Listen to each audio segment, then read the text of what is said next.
A dovish Fed boosts U.S. equities, trade war risk returns, as Trump eyes automobile industry. The Fed, as good as confirming a June successfully took traders' attention away from trade, boosting the dollar as well as U.S. equities, which had been languishing range-bound in the red.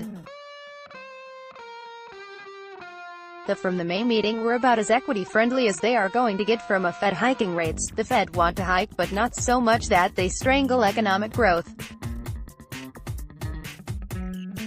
Following the release, the turned higher, closing 52 points up, whilst the closed 0.3% higher. For traders, the minutes had an element of dovishness, which caused the greenback to fall away from session highs.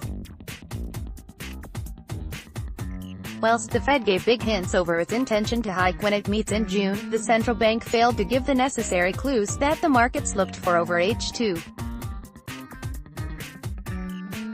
Fresh trade war concerns hit car industry. The Fed touching on trade concerns did little to spook anyone. Instead, Trump single-handedly put trade risk firmly back on the table, as he lined up the next target of his America First policy. Before trade issues with China are even close to being resolved, Trump is launching an investigation into the U.S. automobile industry, similar to that of the industry, is understandably unnerving the markets. Shares in Japanese and South Korean carmakers are seen dropping heavily overnight, with the likes of Nissan, T-smiley face, and Toyota, Lon, smiley face, down 1.2% and 2.3% respectively, in a move which is likely to be mirrored in Europe on the open. With fresh trade fear wars circulating, we are not expecting European bourses to make much headway in clawing back heavy losses from the previous session. The pound was able to capitalize on dollar weakness following the Fed minutes, enabling to climb from the depths of $1.3305 hit on softer than forecast UK, to a marginally more respectable $1.3363. Whether sterling will be able to maintain this level will depend greatly on this morning's retail sales figures. UK retail sales to rebound. Following yesterday's unexpected fall in headline UK inflation, traders will be looking at the figures with intrigue.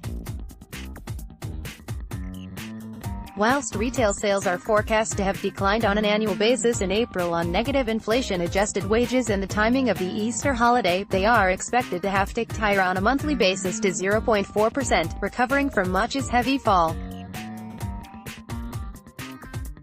So whilst we know that has been outpacing inflation for a couple of months now, it is still too early for consumers to be feeling any real difference and too early for this to be portrayed in an increase in retail sales, particularly non-essential items. After Wednesday's surprise decline in headline inflation illustrated a return to the Goldilocks, not too hot, not too cold economy, it will take a decent surprise to the upside in today's retail sales to even come close to convincing some pound traders that August's remains a possibility. Should the data beat, the pound could comfortably find itself through $1.34, whilst a disappointing read could quickly send the pound back to test $1.33. Opening calls to open 8 points higher at 7,796 to open unch. At 12,976 to open 3 points lower at 5,562 original post.